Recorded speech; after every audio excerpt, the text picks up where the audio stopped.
350 days ago, I started my internship at Beit Tshuva, a Jewish inpatient addiction recovery facility here in Los Angeles. When I first started, I thought I understood what was going on at Beit Tshuva, addiction recovery.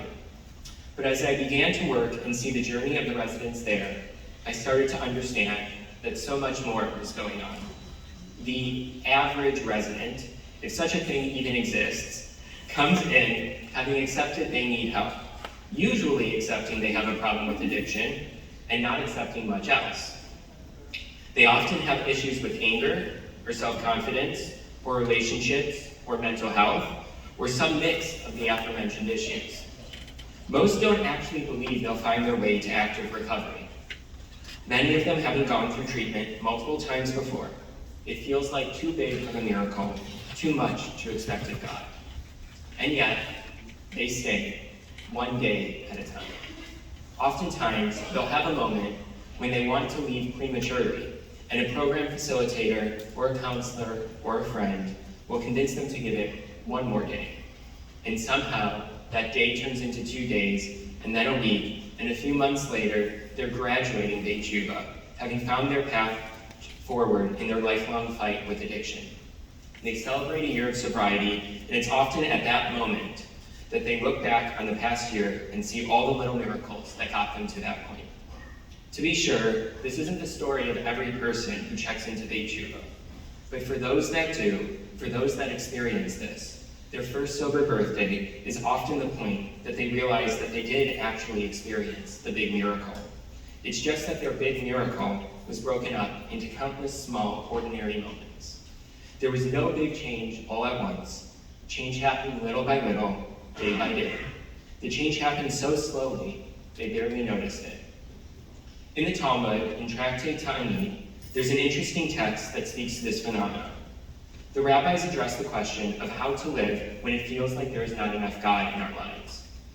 The people ask for God to be present in their lives, like the rain, in intense, miraculous moments. But God is having none of this. God responds calmly to the request for God's presence in the people's life by promising to be present as the dew. Dew, not rain. Why is this? As Rabbi Scoff pointed out, when we learn this text in class, God responds with clarity about what the people actually need. As individuals, we often go looking for God. We want those intense, inescapably divine moments of transcendence. We want an intense moment of dveikut, of communion with God, like rain. And yet, as my Chavruta, Rabbi Aronoff, noted, this is not a sustainable path to a relationship. Well, we can look for these moments in our relationship with God, a relationship that is only based on intense experiences, with very little happening in between, is rarely sustainable for human relationships, and is similarly unlikely to work out in our relationship with God. As my colleague Rabbi Hollander pointed out, rain can sometimes be necessary, but too much can be destructive. It can ruin crops, and in the summer, rain often leads to flash floods. Instead, God is promising to be in our lives on a near daily basis, but in, as Rabbi Elner pointed out, a much more subtle way. Just as we need to pay attention to see or to feel the morning dew, so too we need to pay attention to find those moments of God in our lives. We often go looking for God in the form of miracles, expecting a personal Yam Suf moment, a moment when the seas part, when all we ought to do is open our eyes to the miracle that is Sof Hayom, getting to the end of a day when such an accomplishment didn't feel possible in the morning. When we spend too much time looking for God in big miracles, we lose sight of God's regular appearance in our lives through small miracles. In one of the well-known stories from the book of Kings, God beckons Elijah to come out of the cave he is in and experience God. There's a great wind, but God is not present in that great wind. The wind is followed by an earthquake, and again, God is not present in that, nor is God present in the fire that follows the earthquake.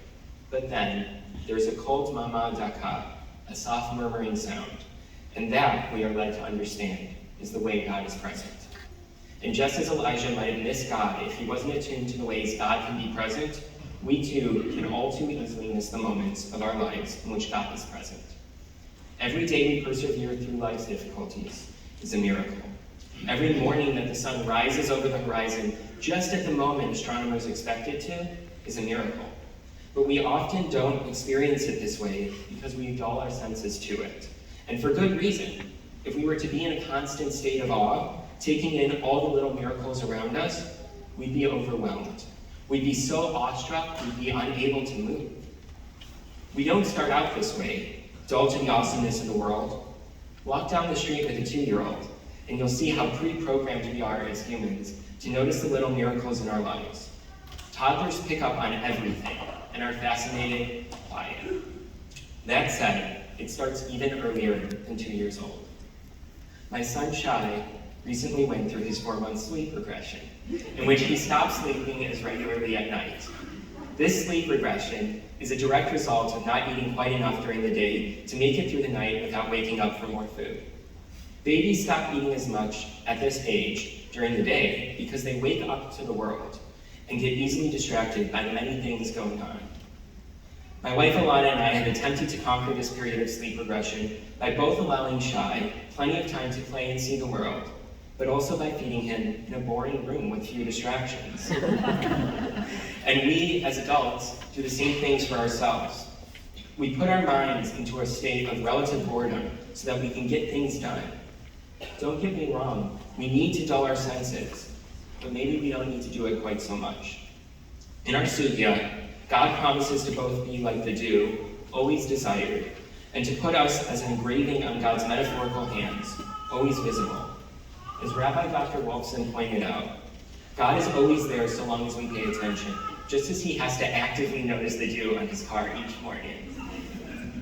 God's presence in our life is always there so long as we are looking for it in the right form. So I encourage each of us to take a moment each day, ideally at the same time each day, to reflect on the ways God is present in each of our lives. Take a moment to awaken your senses. Be amazed by the world, and then go on doing what needs to be done to make life happen. As I reflect on my time in rabbinical school, I can see how my journey parallels that of many of the residents at Beit Shuvah. I entered rabbinical school expecting to be transformed into Rabbi Benjamin Sigal, with all the pomp that goes with that. When a semester passed, and I was the same person I was when I started to get a little disheartened. Maybe I wasn't cut out for this rabbinical school thing. But my classmates talked me into continuing on, and my incredible wife Alana gently reminded me that we had moved cross-country and I should probably keep at it. So I gave it another few months, and then COVID hit. But I stuck with it nonetheless. Such was much of rabbinical school, one challenge after another. And while at no single point was I transformed into a rabbi, I can look at myself now and see that while no great miracle happened here, many, many small ones did. I am a different person for the better than I was when I started this journey. God was there for me in many small ways, ways that I easily missed at the time, but can more fully comprehend today. The friends who were there for me when I doubted myself, the challenges that forced me to have greater understanding, and even the dew on the grass each morning as I walked out of my apartment. They were all signs that God was with me throughout the journey, just as God is for each of us, so long as we take the moment to acknowledge God's presence. In the spirit of noticing the many miracles of our life, I want to take a moment to not let an important moment in one of my colleagues' life pass unmarked. Today is not just Rabbi Yael Aronof's ordination, but also her birthday.